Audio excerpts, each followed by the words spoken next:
Le coup d'envoi de ce choc, de ce classique du championnat désormais entre le MHB et le HBC Nantes. Le remake évidemment de la finale de la Ligue des Champions il y a quelques années, remporté par Montpellier pour décrocher sa deuxième étoile.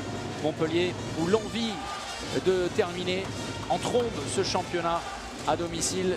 Victoire voulue, mais attention à l'adversité d'une équipe de Nantes qui a le couteau entre les mains. Lucas Pelas et Emil Nielsen. Important de donner le là. Grâce à Kilse au match retour. La même chose que pour Lucas Pelas.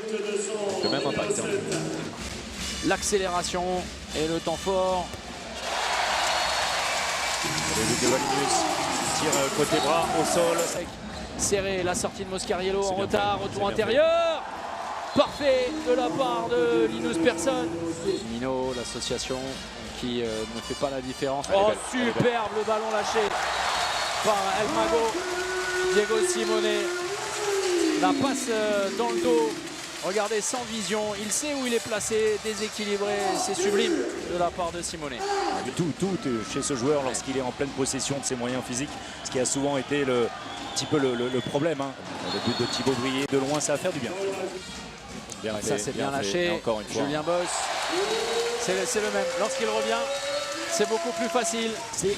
Ce sera peut-être, allez savoir, la meilleure recrue de Nantes la saison prochaine. Bien sûr. Décidément, bis repetita placens pour Arthur Lem. Autour du FDI Stadium, torse nu, si ça rentre. Et c'était cadré. On n'en était pas loin. Et on va rester là. 14-13 en faveur de Nantes à la pause. Oui, les Montpelliérains qui laissent s'égrener les longues secondes. Bonne position de tir, c'est contré, ça passe. 100% de réussite de la part de Kylian Villemino.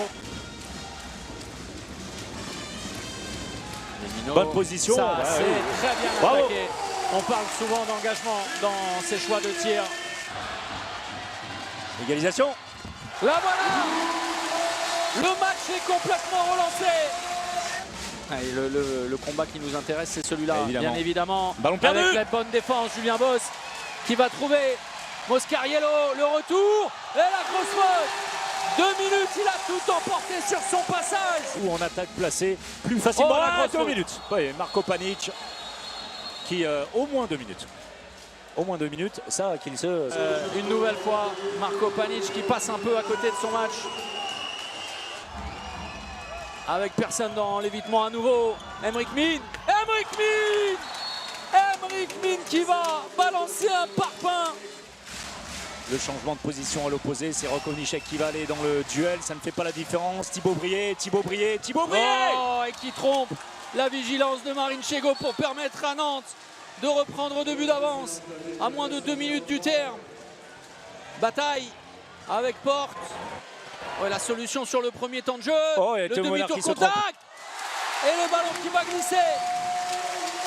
La victoire qui est en train de se nouer pour les Nantais. Le temps ne sera pas suffisant. Et Emil Nielsen qui vient refermer le couvercle des espoirs sur les têtes montpelliéraines. Nantes sans être parfait, Nantes sans être forcément efficace, va s'imposer et fait coup double dans cette soirée de tous les dangers. Parce qu'à distance, Aix-en-Provence s'est incliné sur le terrain de ses Sorennes. Nantes a désormais un pied et demi en Ligue des Champions la saison prochaine.